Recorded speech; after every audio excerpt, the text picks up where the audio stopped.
بسم اللہ الرحمن الرحیم۔ سیریز الفاظ کا سفر میں خوش آمدید، اور آج ہیں قسط نمبر 24۔ حروف تہجی کے اعتبار سے حرف میم، اور اس پر موضوع ہے مظلوم کی آہ۔ دنیا کے تخت ہل جاتے ہیں، بڑے بڑے حکمران گر جاتے ہیں، لیکن وہ دعا جو دل کے ٹوٹنے سے نکلتی ہے، مظلوم کی آہ، وہ سیدھے عرش تک پہنچتی ہے۔ قرآن کریم میں رب العالمین فرماتا ہے: لا يحب اللہ الجہر بالسوء من القول الا من ظلم۔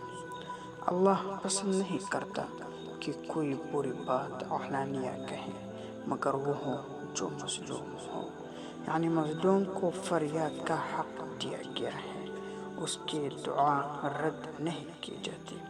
رسول اللہ صلی اللہ علیہ وسلم کے حدیث مبارک کا مفہوم ہے: مظلوم کی دعا سے بچو، کیونکہ اس کی اور اللہ کے درمیان کوئی پردہ نہیں ہوتا۔ یہ الفاظ بتاتے ہیں کہ ظالم خواہ کتنا طاقتور کیوں نہ ہو، مظلوم کے آہ اس کی جڑیں کاٹ دیتے ہیں۔ فرعون نے ظلم کیا، موسیٰ علیہ السلام نے دعا کی، اور وہی دعا اس کے غرور کو سمندر میں ڈبو گئی۔ یزید نے ظلم کیا، لیکن کربلا کی مٹی آج بھی اس کے خلاف گواہی دیتی ہے۔ آج معاشرے میں کمزور پر ظلم عام ہے، کسی کا حق دبانا، کسی یتیم کا مال کھانا، کسی غریب پر ہنسنا، یہ وہ ظلم ہے جن کے آہیں عرش تک پہنچتے ہیں۔